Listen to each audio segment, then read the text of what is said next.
Okay, it looks like everyone might be seated. Uh, hard to tell from Zoom, but why don't we get started?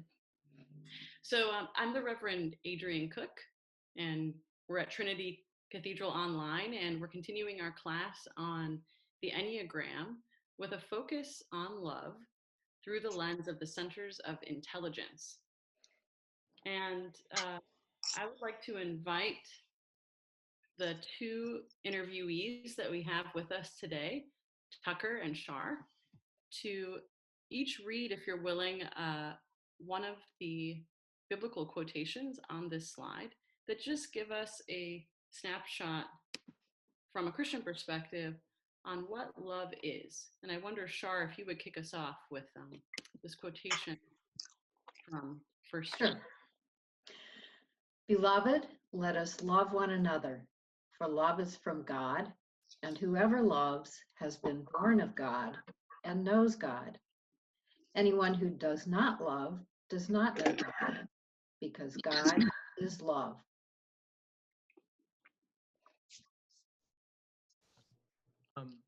Love is patient. Love is kind. It does not envy. It does not boast. It is not proud. It does not dishonor others. It is not self-seeking. It is not easily angered. It keeps no record of wrong.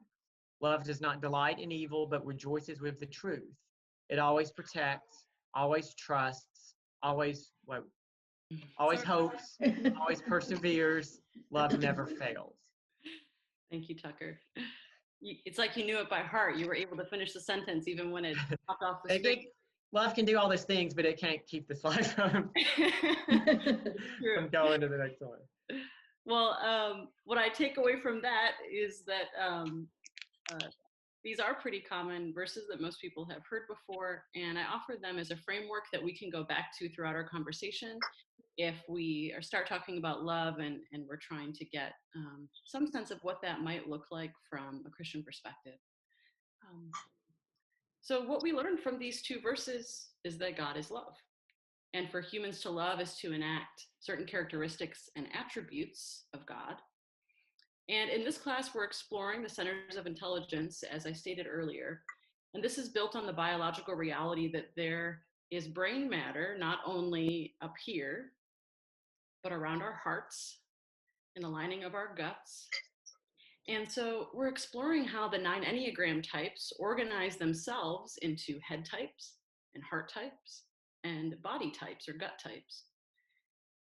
And what this means is that essentially each type habitually prefers one of these 3 locations as the starting place for processing relationship, moving through the world: head, heart, and gut. Now, you all may recall from previous lectures that the Enneagram posits that every human being's ego structure is built on a habitual sin. And today we're going to be talking about the type 5. And historically in Christian tradition, this sin is called avarice, which is often understood as a kind of extreme greed for material gain. But that kind of greed is often of little interest to a type 5, the material gain. Type 5 is known as the observer or the investigator, who doesn't crave what satisfies the body so much as what stimulates the mind. 5 seek to develop knowledge, expertise, while protecting their own privacy and autonomy. And we're going to hear a little more, get a little bit more of a snapshot from an Enneagram perspective on the type 5. But first, I'd like to hear a little bit from Tucker and from Shar.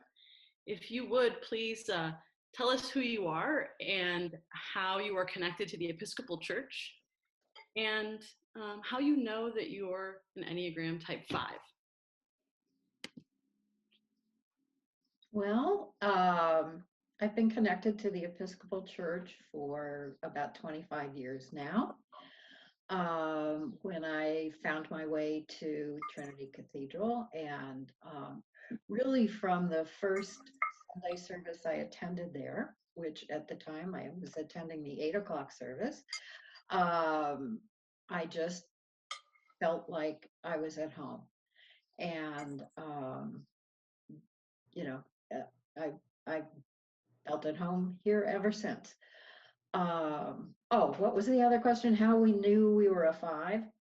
Okay, about 10 years ago at Trinity, we had a program called Culture of Call, which was invited people to explore their spirituality, their gifts, their talents, and perhaps seeking out a call for a new direction in life.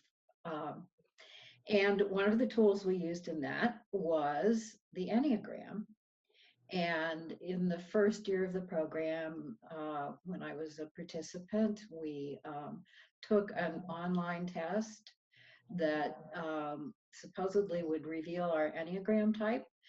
And what it revealed to me was 3 or 4 possible Enneagram types that I could be, which was pretty confusing. And then Amy Green was asked to spend some time with us, helping us clarify our types, because that was, I was not the only one that had that problem. And she passed out a sheet with 9 short paragraphs on it and asked us to read the paragraphs, and from that, just see which one described us the best. And I read them all and chose one as just, yeah, that's me. And turned out that was type 5. So that's how I learned I was a 5. Do you remember what some of the qualities were, at least either in that initial testing or as you've grown to understand more about the Enneagram throughout those 10 years?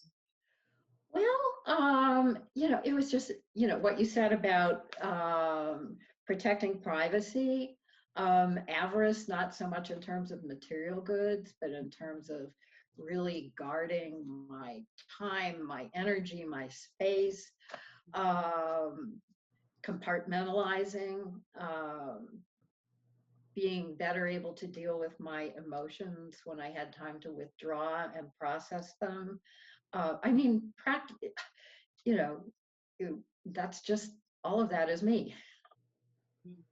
Thank you. I saw Tucker smiling with some of these, which looked like the smile of recognition. But I'll let you speak in a moment to what you were thinking when you were smiling and sharing a little bit about yourself. But I wanted to comment on something that Shar said. If we look at the Enneagram chart that I have up right now, you'll see that the investigator, type 5, down at the bottom in that yellow square part of the circle, is connected to point 8, which is in the green part.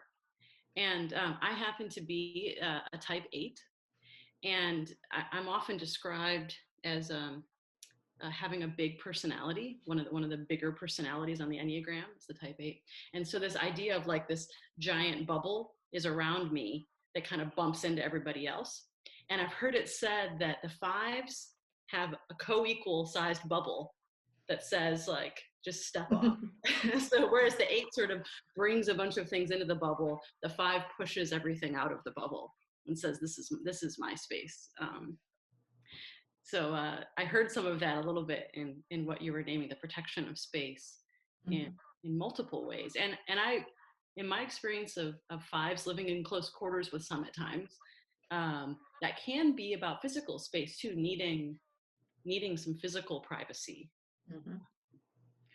So Tucker, would you like to share a bit about how you came to know the Enneagram and how you know that you're a 5, as well as what your Episcopal connection is? Well, sure.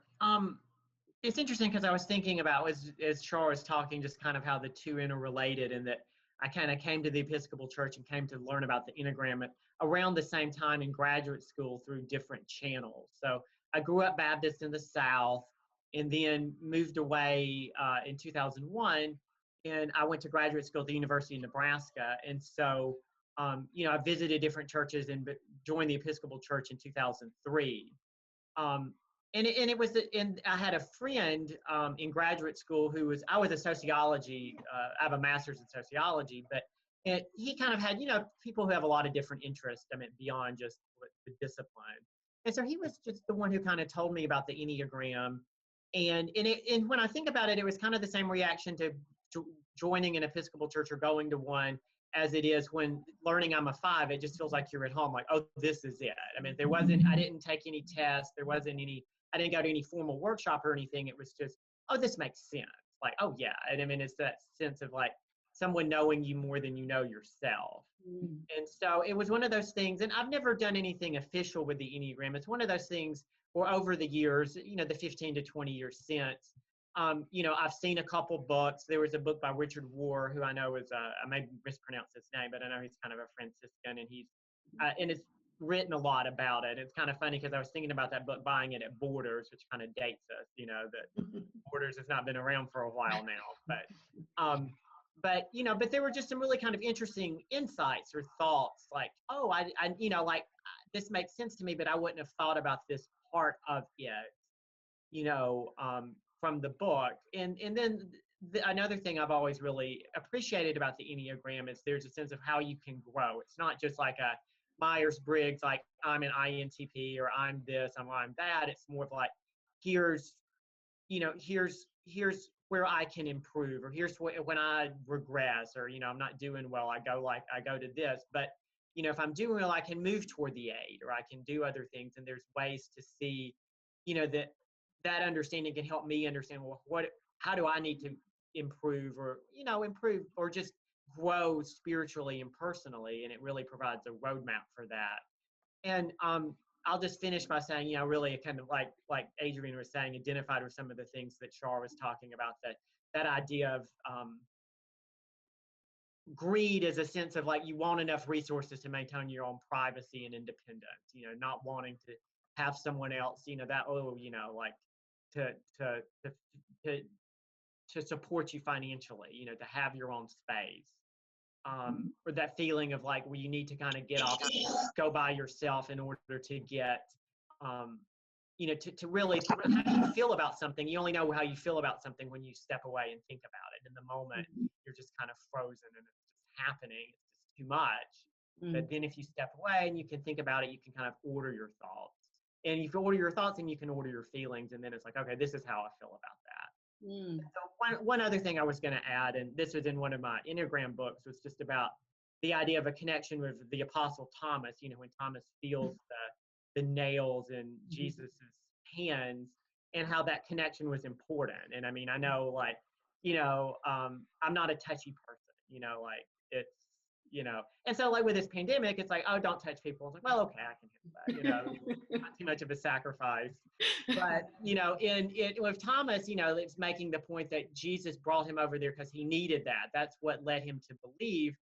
And, it wasn't as much, having your arguments in a row or knowing what you thought or being able to, quote unquote, prove things, but that direct experience, that touch. And, and also the book I'm referring to refers to like thinking about the incarnation, and that Jesus was physically human as opposed to an abstract idea, which is kind of what I would prefer. It's easier for me to think about, well, he's lied, or, whatever you do, but that he was a person physically in the world in a body like I am. And that's a important point for me to grow spiritually, is to think, well, that's being human like that, being physical. Yeah, thank you, Tucker. You've just narrated first when you said that as a 5 you can move toward 8. You began to narrate for us some of the movement that we see in the Enneagram symbol. When the 5 is sort of at its baseline, the ego structure is at its baseline, and it's being reinforced by the idea that the more that I knowledge that I can gain, the safer that I'll be, the stronger that I'll be, the more capable I'll be to be in the world. can leave what I've heard some fives describe is leave them sort of in the ivory tower of the mind, and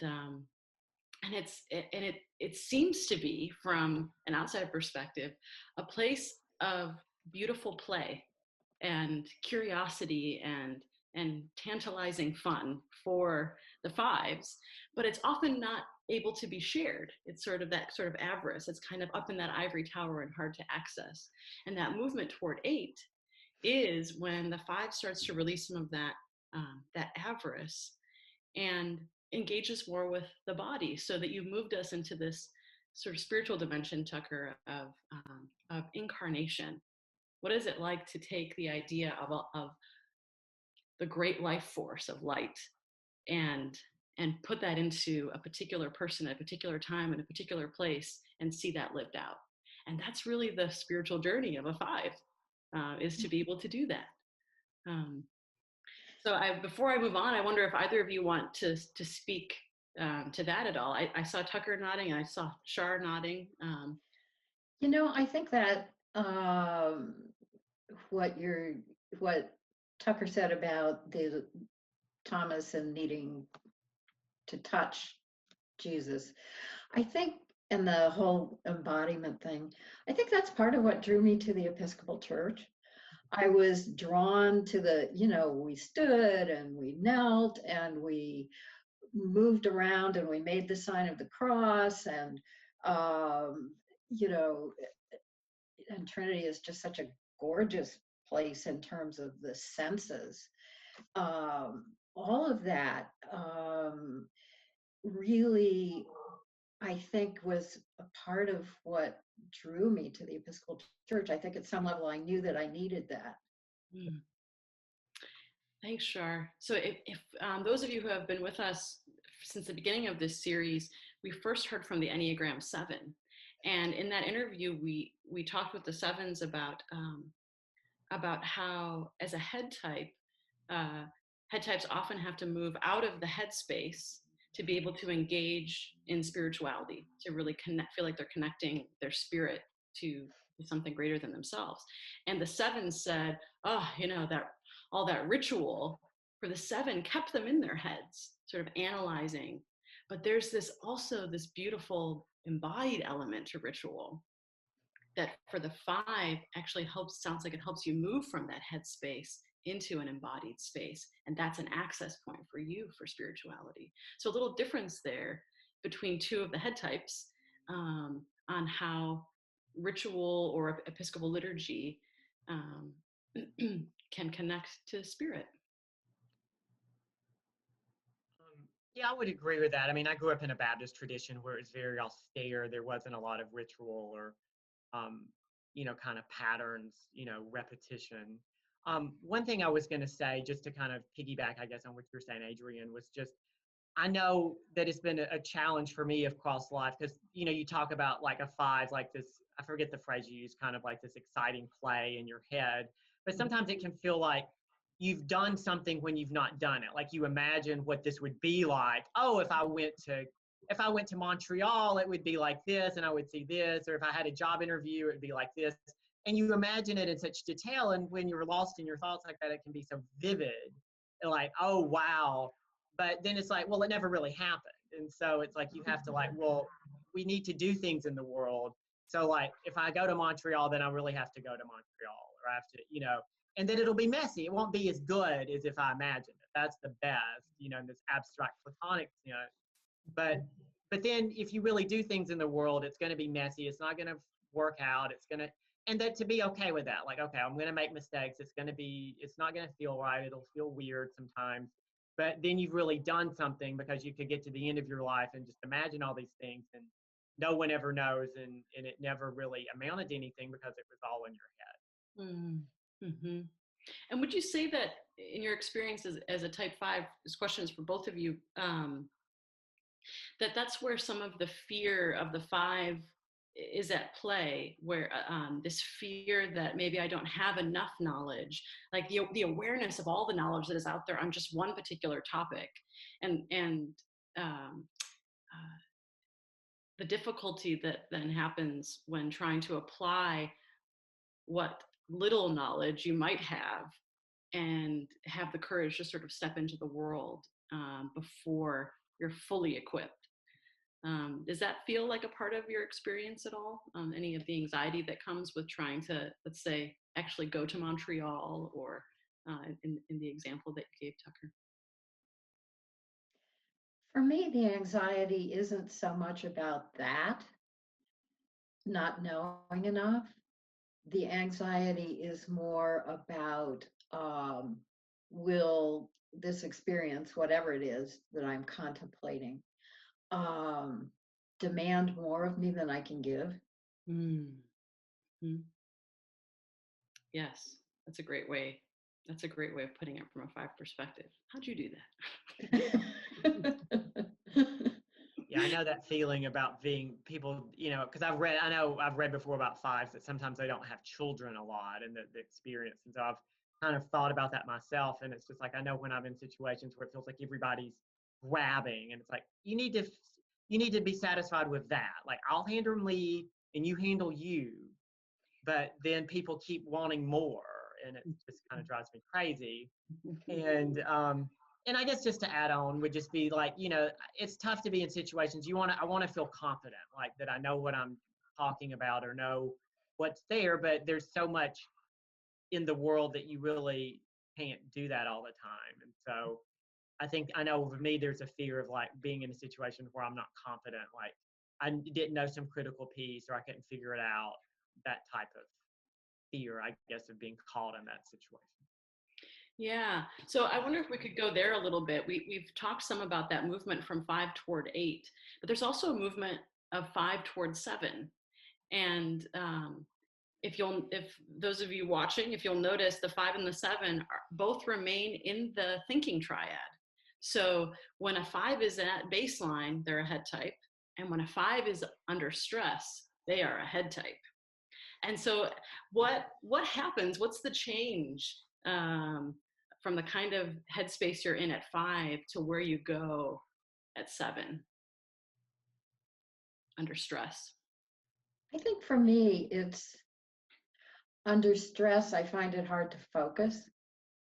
And so then I become more like the 7 with you talked, I think, in your introductory thing about a 7 being one who has, a zillion tabs open on the computer. Mm-hmm. And I kind of get like that when I'm under stress. I'm all over the place. Mm-hmm. Yeah, I would agree with that. I just feel kind of frozen sometimes, like if it's a stressful situation, like, well, what has to be done?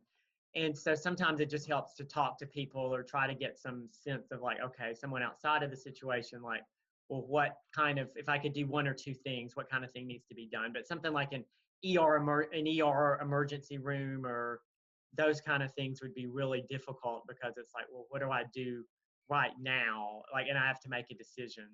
Those would be really difficult settings. There needs to be like a chance to think about it and reflect and come up with a plan and all of that. And so the immediacy of it. Yeah, sometimes I think about 5s in the imagery of a tree with deep roots. Like a 5 wants to go deep into something, stay in one place for a while, and go deep. And that's that beautiful focus that the 7s crave, or maybe don't know that they crave, but that the 5s have a real easy access to. And it's more scary to try to hold too many things at once. That sense of too much or too many demands can happen in that intellectual space as well. And that's that movement towards 7. When I travel, I prefer to go one place and stay there a while, as opposed to, people will talk about going on cruises and, they're in a different port every day and plus just a zillion people on the cruise ship. I mean, that is my biggest nightmare of a vacation. I really like to just go one place and stay there. Mm-hmm. I've done both, I guess, but I've taken a lot of trips by myself. And so there's something about when you're alone and you're seeing different settings that kind of appeals to me. I know I've read before that like travel can be that fives can kind of like to travel because you can kind of compartmentalize and have these little like not out of body, but just out of the normal experiences. And then you can sit back and reflect on it. You have this little experience under glass, like, oh, I remember when I did that here, did this here. And so, you know, and it can kind of lead to that, because, you know, I know Char mentioned compartmentalization, and I know that kind of challenge, because if you've lived in different places, you know, like you have your friends here and you have your friends here and you have your family here.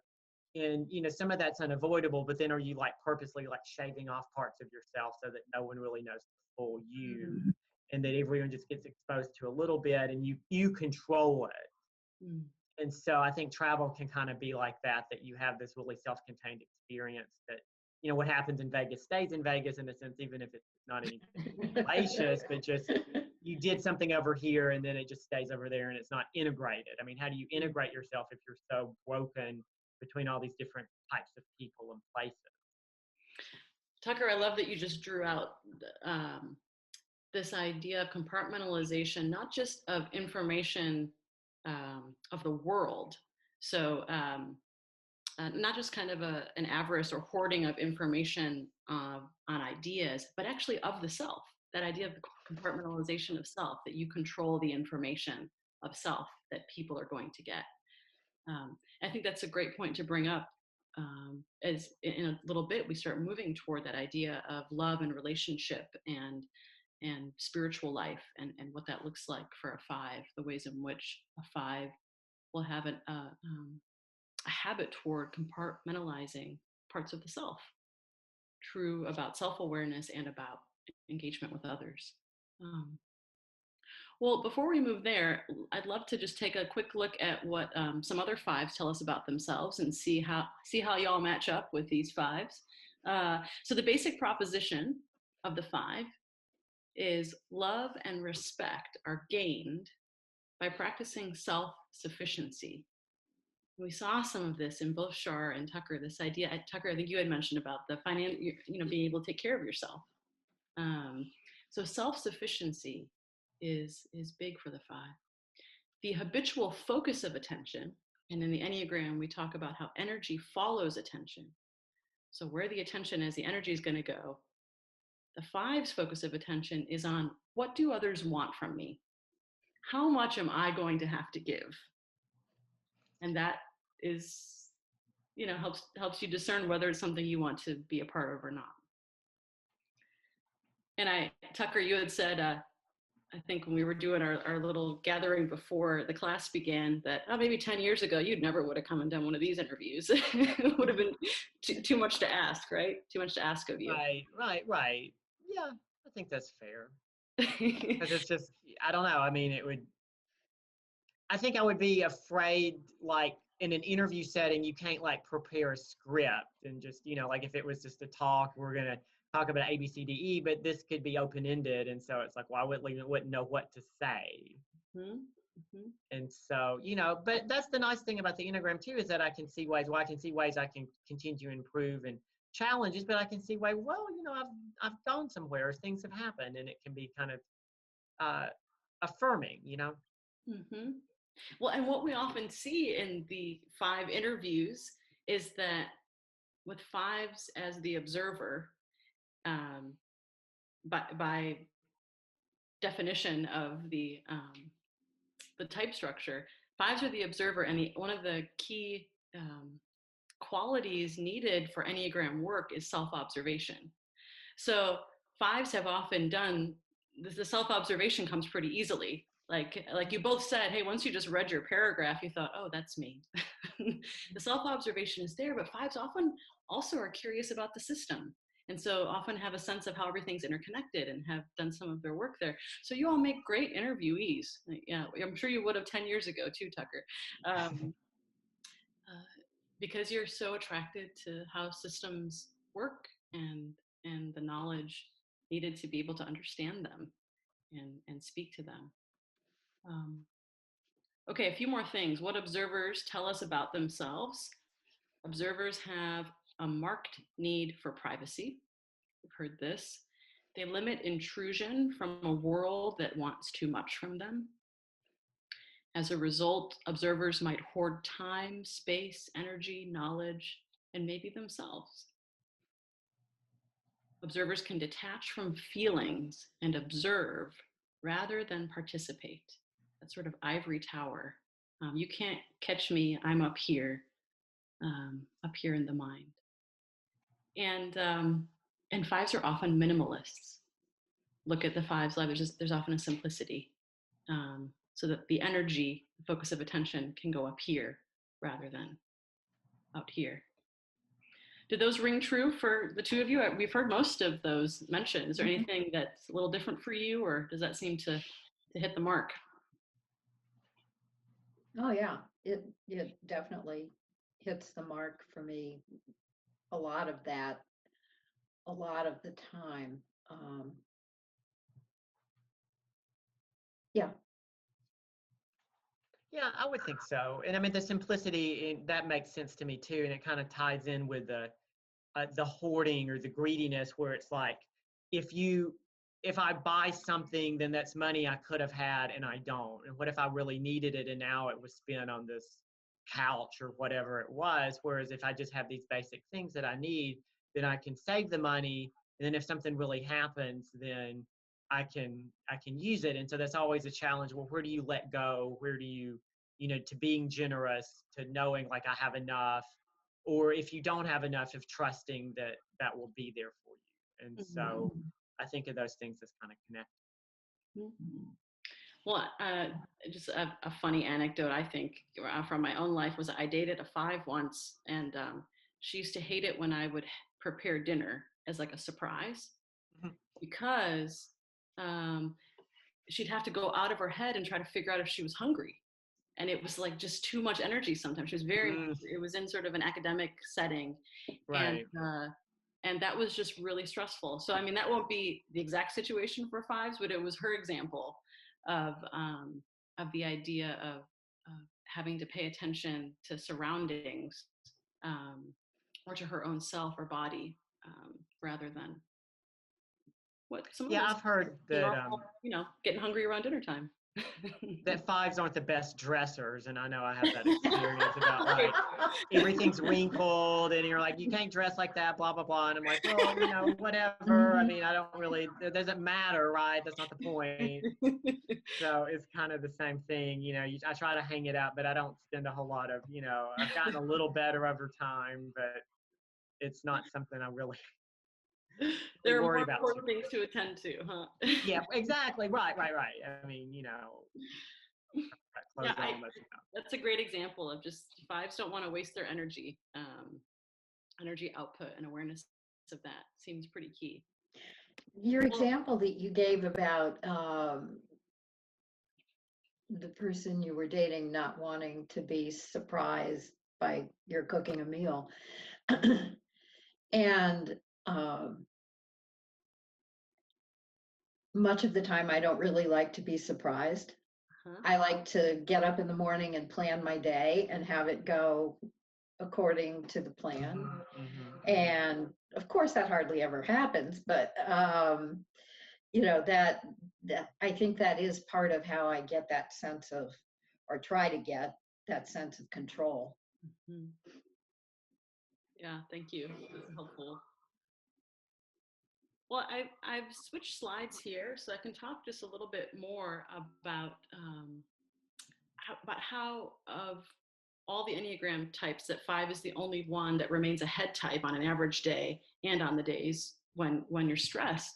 And that this is important for fives, or it's why it's important for fives more than any other type maybe in the Enneagram to access the body as a source of emotional intelligence.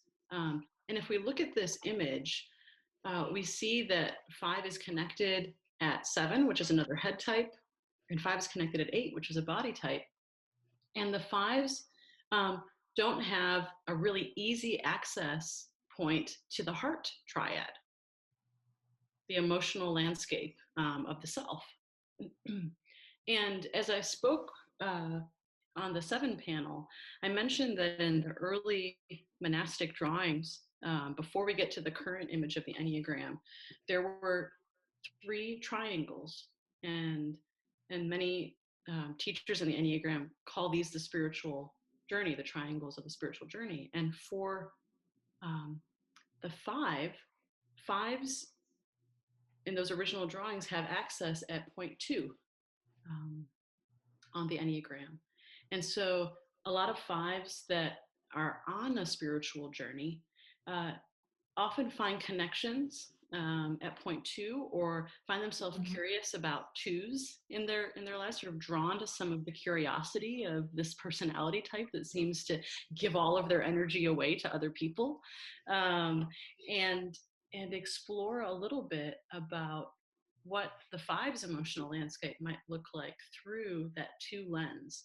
Now, it doesn't have to be this way, but that's often a way that 5's engage in sort of beginning on the spiritual journey. Have either of you had any experiences? Do you know enough about the 2 to know? I can say a little more about it, but to know whether you've had some of that experience in your own life. Well, I have a really close friend who we've never talked about types, but I bet she's a 2. And one of the gifts of that friendship to me is that she can so easily access her emotions. And at the same time, sometimes that really annoys the heck out of me. But, I think through that friendship and through her often kind of challenging me to pay attention to my emotions, that's really been helpful. I think another thing for me that was just, well, I think in many levels life-saving, was back in the mid to late 80s. I was enrolled in a program at the Gestalt Institute of Cleveland, and that was very helpful to me in terms both of getting in touch with my body and in terms of getting in touch with my feeling, and knowing that those were really invaluable sources of information for me, and it wasn't all in books. Right, it was through this relationship.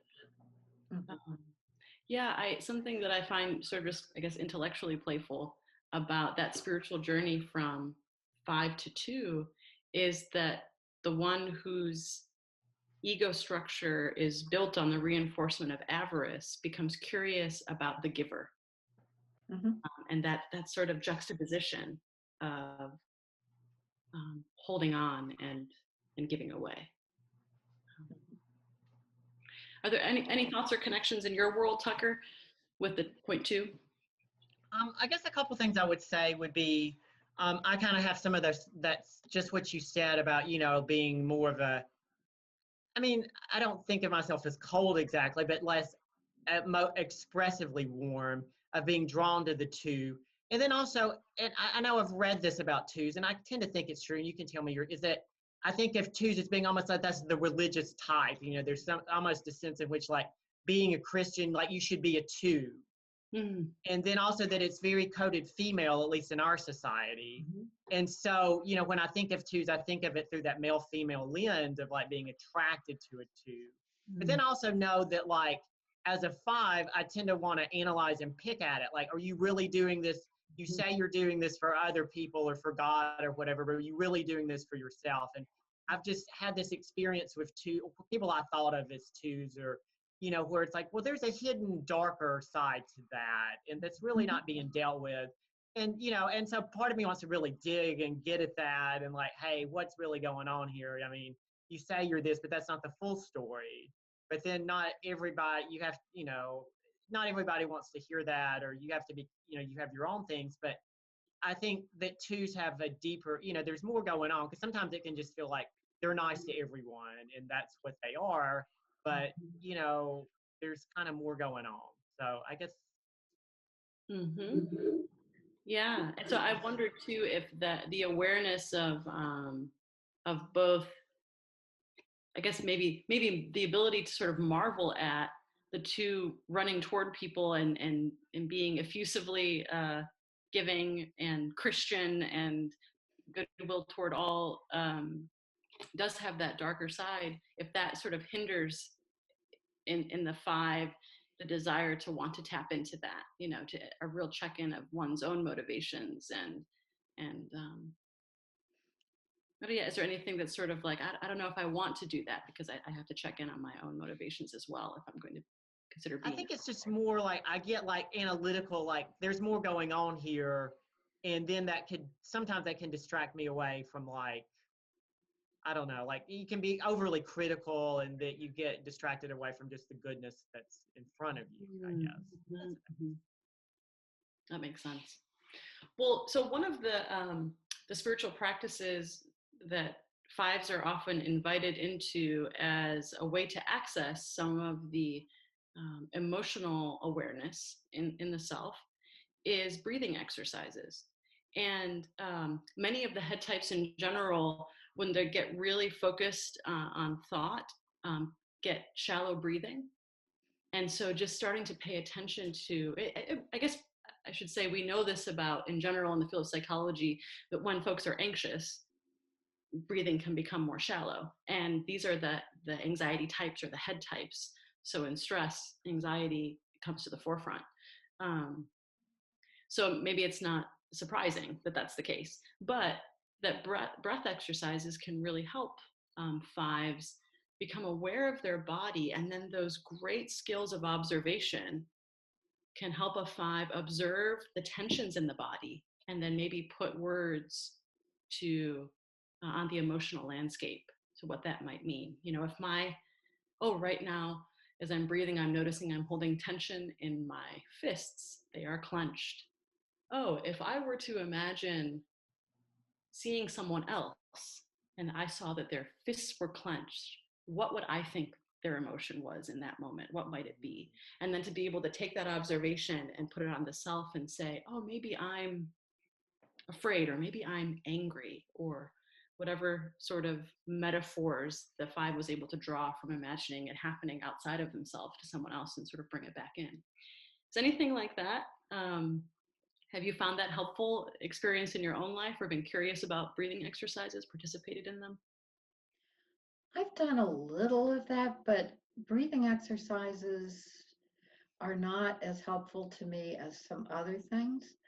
Um, and you talked about paying attention to where you carry tension in your body, and I do pay a lot of attention to that, and that's helpful. But I don't necessarily use breathing to Get there. Mm-hmm. But and that may have come out of my years of Gestalt training too, because often when we would be asked to pay attention to what was happening in our body as we were expressing a certain thought or a certain feeling or whatever. So I guess that's become kind of habitual for me. The other thing that is just hugely important to me these days, probably two of my most important spiritual practices these days are walking and working in my yard.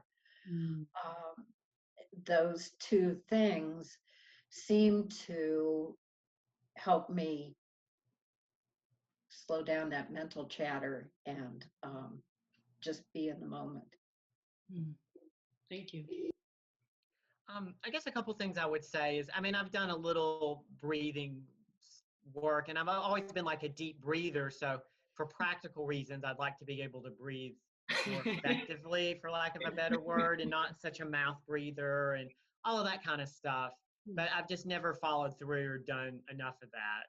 One thing, I lost a weight several years ago, a substantial, amount of weight. And so I did a lot of physical exercise with, lifting weights and running on the treadmill and sweating. And I know all of that being present in the body, jumping, all of that stuff was really helpful. Like, well, I have a body, I need to be engaged with it in doing those things.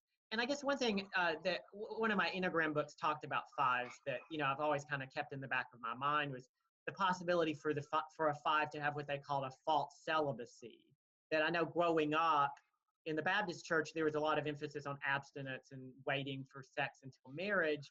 And, you're very, and in the Christian tradition, there's a lot of, what's the word? Not emphasis, or, it's praiseworthy to be abstinent in a lot of situations. But then as a 5, like, am I doing this for this lofty reason?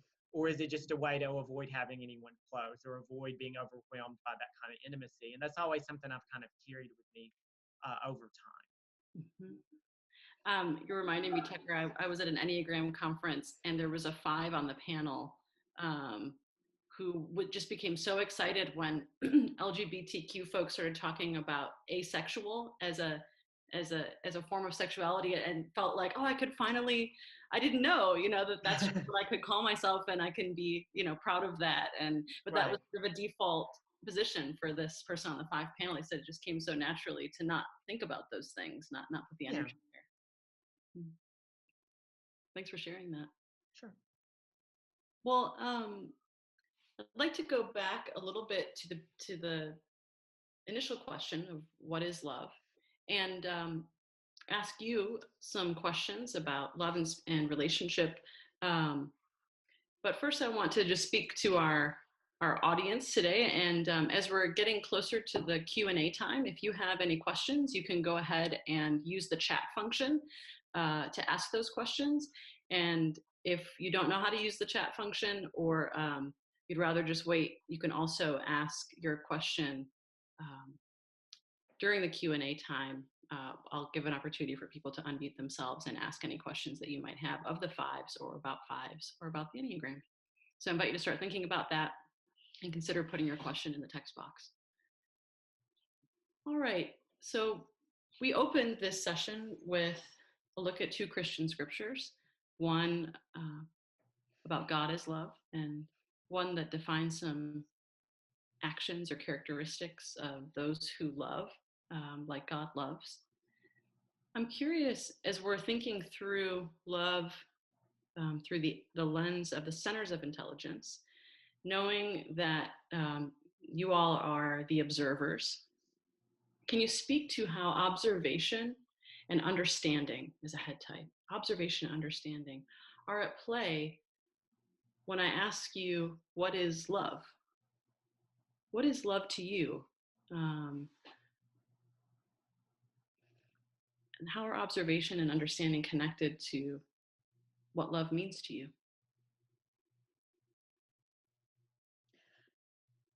For me, I don't know, people tell me I'm a good listener. And some of that is it's easier for a 5 to listen than to speak. But some of it is also that I'm able almost instinctively to pay attention to not only the words someone is saying, but I observe their body, I observe their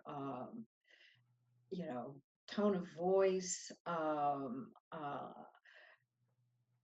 just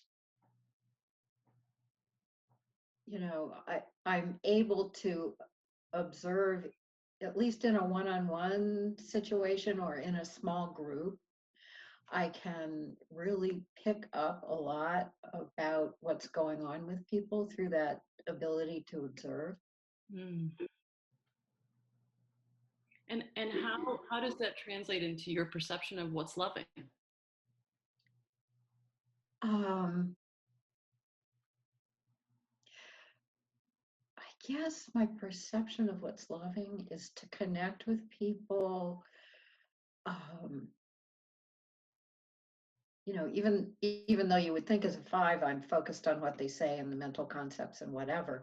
But to me, what's truly loving is to be able to connect with the totality of what a person is expressing. Mm. Mm-hmm. Beautiful. So you try to gather all the information points that you can and hold all of that to be with somebody and to connect. Yeah. With them. Yeah. It's beautiful. Thank you. I guess I would say, because it's easy to think, or I struggle if you think of love in sentimental terms, or like we talked about twos a moment ago, just that very warm, effusive, public, I guess, kind of emotional way of love. And so, obviously it's a challenge to think of what are other things about observation and understanding and how that can be love. And I was coming back to Cleveland yesterday and I was talking with a friend who is an English professor on the phone. And so we were just talking about the idea of like when you write, how do you become a good writer? And I know I said, well, I think I've just read constantly most of my life, just promiscuously, whatever there was to read, I would read. It was, some of it was psychological. It would be comforting to me to read and just to enter that space. It's kind of entering that ivory tower of the head when you read something.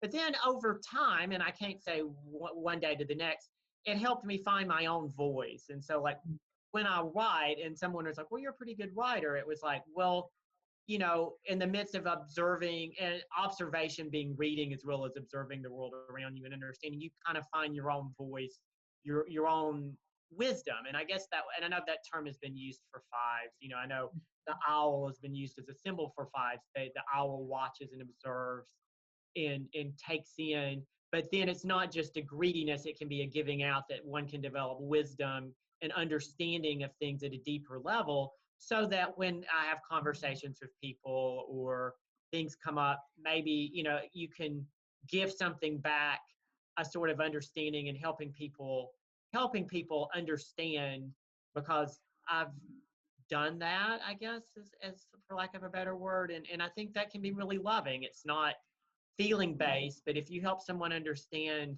or gain some insight into their situation, then that can be really remarkable. I think that's kind of rare. There's so much we do in the moment, or it's very, that if I have the gift of wisdom or insight to offer someone, that can be really powerful. Mm-hmm. Thank you. I have to admit, I was struck by your use of promiscuous as identifying yourself as a promiscuous reader. I absolutely love that. And it made me think a little bit about this question of love and relationship in a different way. You had talked about, Tucker, how during COVID quarantine, this idea of not touching other people, not that big of a sacrifice for you as a five. And it seems to me that there, particularly in an instant like this, you already have the skills developed to be able to love from a distance, and to use that ability of observation and understanding to connect with people regardless of whether you're with them or not. And I'm thinking about the ways in which love can extend through time. So like the idea of falling in love with a writer, someone who's no longer here anymore, but they're all that they have to give you, that you're building on in your one beautiful life, and really having relationship with, a good book. I had a priest mentor of mine used to write his reading time. He was a five. He used to write his reading time into his calendar as an appointment. So it would be like, I have an appointment with Thomas Merton at 5 p.m. I have an appointment. It would just be the book title. And so when anyone would ask, oh, are you free at 2? And he would look at his calendar and say, no, I actually have an appointment with someone at that time, because he was in this living relationship with someone's writing. That's great. That's great. Yeah. And how fun is that? I love that that's play. That's relationship. That's something beautiful there too. Yeah. Well, thank you. Thank you. Thank you. Let's talk about love again, but from the perspective of not of giving it, but of receiving it. What are some ways that you think a five wants to be loved? What are some ways that it's helpful for friends to know, for partners to know, colleagues to know, members of churches to know? How can we love the fives in our lives?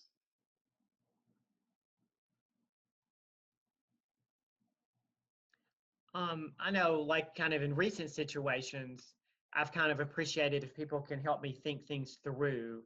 So I could tell you, like, hey, here's this issue I've been having, and here's what I'm trying to do. does this make sense? Have I missed anything in my thinking? And more that than like being like, oh, I'm so sorry that happened. That's terrible. That kind of emotional piece. To me, it's more helpful to like, here's what's going on, laying that out, saying it out loud, and then helping me think about what to do. Kind of like we talked earlier, how you can feel overwhelmed in the moment. Like, okay, how can I, decide what to do? And like, oh, that's a good idea. And then I can take that away from the conversation and maybe take action on that or something like that. I mean, that's just what comes immediately to mind. Yeah, that's helpful. So be willing, even if it's a starting place, to be willing to sort of engage in that observing, understanding kind of a mentality that the 5 is so good at, kind of joining you in that. I guess so, yeah. What are there any ways where, as someone who loves a 5, we might be able to access some of that shared emotional experience? Like, what does it take for a 5 to feel safe enough to express something else, something in the emotional landscape? I don't want to have to label what the emotions have to be. Can you remember moments where you felt safe enough to sort of let people join you in what you're feeling? Or is it usually a private experience? For me, what's really helpful is for somebody I am talking with or sharing with to allow some space. In other words, if I say something that, and Tucker kind of mentioned this at the feeling level, if I share something that's really important to me, even if somebody can just pause for a moment or two, rather than immediately jump in with, oh, I feel so bad for you, or have you thought about doing this, or whatever it is. But just be able to, and what is absolutely so not helpful to me is for somebody to try to fix it. Mm-hmm. That just makes me crazy, and I'll shut down immediately. People who try to, whether it's fix me or fix my situation or fix whatever it is, if I learn pretty quickly, if somebody's going there, that's not somebody I feel safe with. I guess the two things I would think about would be, kind of as we've talked about before, a lot of times you don't really know how you feel until you think about it later.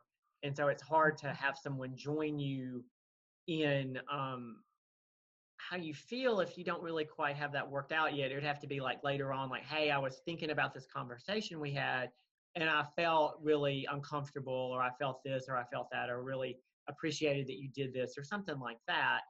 And then, part of it is just, well, I'm single. So it's kind of like, I guess I don't really know. That would be the scary thing about being in a committed romantic relationship, would be like, well, how do you deal when the armor's gone, or like you're just there and, like, you're supposed to cry and you're not crying, or something like that. Like, oh, geez, I don't know. It would just be, how do you, I'm not really sure. You would hope that, obviously that happens, but I just don't know if it would there seems like there's ways you're supposed to respond to things. And I don't know if I would be like the crying example, like I should cry at this, but I don't feel anything, but maybe later I would, or, it just seems like those things would be challenges, and I'm not quite sure how all that would play out. Mm-hmm. Thank you. Thank you both for those insights. As an 8, I have a close connection at 5, and some of what you're saying is true for me as well. The fixing thing, especially if someone tries to fix, I'm angry and I'm out the door already, emotionally and relationally. But also this sense of space. And I find that certain emotions for me, I really need to kind of observe how what I said affected the other person. And then that's information that can help me understand maybe what I'm feeling. So when people are able to just hold what we said and I see that, oh, that was heavy. That was a heavy thing I just gave them. Oh, I wonder what I'm feeling there. Or I see someone else tear up, on my behalf. That can be very moving, where I realize, oh, maybe I am sad about this thing. So to just have people in our lives that are able to hold what we give them and give us some information back, even if it's nonverbal, what a gift to be in relationship with people that can do that. Well, we did have one question come through in the chat. I think you might have noticed it, Char. The question from Marie is, in the work environment, what do you think is helpful for colleagues to know about how to collaborate? And often we find that in work environments, our type structures work really well. Like, we're drawn to jobs for a reason, because our egos can do the work. So what's your all's experience of collaborating and, let's say, work or volunteer work, anything like that, where you might be seeing one another as a colleague or a partner in some sort of activity? What are some of the ways we can connect with you there? Well, again, space is so important. The whole trend toward open plan offices, and which COVID now is kind of reversing, would have been a nightmare to me. I've always needed, if not my own office, at least a space that's kind of like mine, that I can withdraw to, and then I can move out. So I think people who work with fives as collaborators need to understand that we need from time to time to withdraw, whether it's physically or emotionally or whatever, but we'll come back. Don't think because I withdraw at a particular moment that I'm going to stay withdrawn forever. I'll come back. Just give me a moment. Yeah, I would just kind of reiterate that about the need for space and being able to kind of withdraw and work on something and then come back to the group or come back to, here's what we found. And also just the idea of that, there's a real limited amount, we are going to have this meeting for an hour, and then there's some time in between, okay, this meeting's from 10 a.m. to 11 a.m. and then there's one from 2 to 3 p.m. or something like that, rather than it just all bleeding together, or that, you think you have this much demand on you and then it winds up being much more than that, or it varies. That's why it's nice to know what you're going to have for the day. There's a 10 a.m. meeting and then I'll do this, and then and so you can kind of plan things out. And so that's always helpful to me. And then you have time to okay, which is why working from home is so great, because you're not in the office. People aren't dropping by to get candy, and that's nice. But at the same time, it's nice to be okay, well, we're just here, and you know what's going to happen, and you can kind of put people away, and then it's I'm just still here, so I'm in no rush to run back downtown. Well, I hear in that too, that you all have a great ability to focus. So by giving you a part of the project that allows you to give some focused attention and go deep into something is going to be where a place you're going to excel and really bring something rich back. That's probably true. Yeah. And I'm hearing too, what you've both talked about with space. Again, that theme of rationing energy. So to, at the onset, be clear about what the expectations are. Because if you've committed to this, you're going to need to ration your energy for what's expected. Otherwise, you might go and hunker down for a few days, and you'll come back, like Char said. But you really need to be able to ration your energy. Well, I want to move to the final slide. If I can get my computer to work. Here we go. All right. Can we see that now? Okay. Well, I'm just curious if there's anything that's on this slide we didn't get to talk about, where you'd really like, folks to know about you as a 5. Any words that jump out, or something that you love about being a 5, or something you just want us to know? Take a moment to observe. I guess I can ask the audience too, if there's anything in there that you want to have a question about that you see about the 5. I let's see, the little square where we are is covering up part of one, but something about need connection. I don't know where all the way to the right, I can't see what else it's. Now, if you move the box on your screen over a little bit, you might be able to see it. Okay, let's see if I can do that. Oh, yes, I can. All right. Need connection, emotion, physical body, people.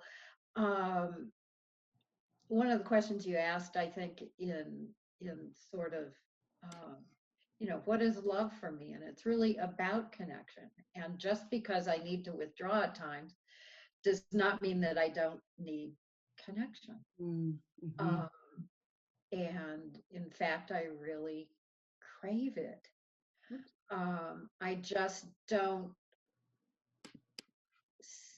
always seek it out in ways that other people might do. So yeah, for me, love is all about connection. It's about connection to myself, to my world, to other people, to all of that. But, the ways I do that may be different than kind of what's typically, seen as how people connect. Yeah, I love if we allow connection to be the ultimate outcome, at least as we're talking about love, that we can see even the 5's need to isolate for a while is so that the 5 can better connect. Absolutely. Yeah, so it's not a running away, like you said. I'll come back. I want to come back. That's part of the point. There might be other things at play too, but part of it is so you can rejoin, right? Mm-hmm. Yeah, so that's helpful. Anything you want us to point out, Tucker, before we move to our closing prayer?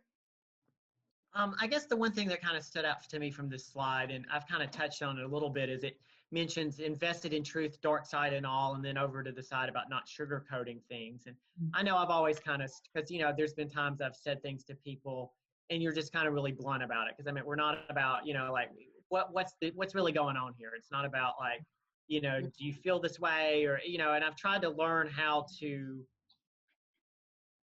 say things in a nicer way, or try to, when you realize that people don't always want the blunt, what you bluntly think about something.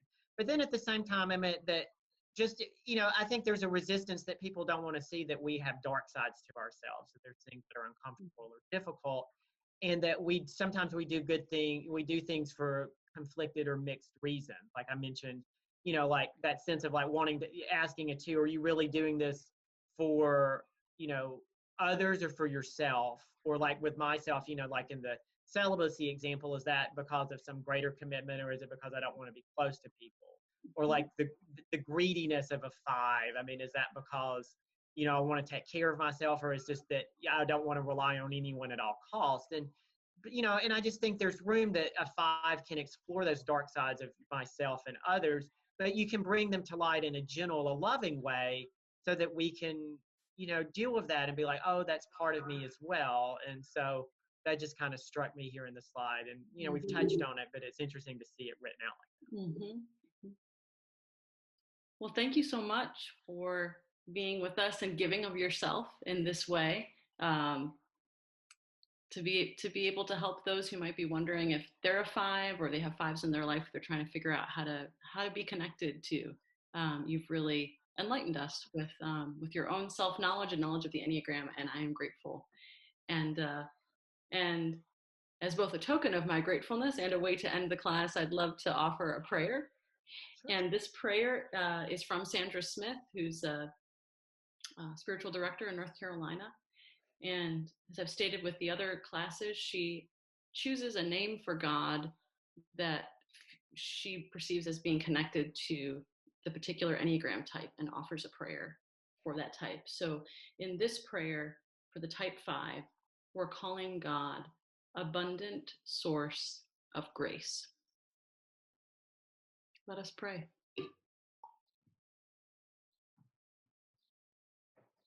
Abundant source of grace, awaken in me my full knowing, that I may remember my heart's desire. Give me eyes to see the many ways that life is abundant, the blessings offered me each day. Empty me now of my need for predictability when it stifles my spontaneity.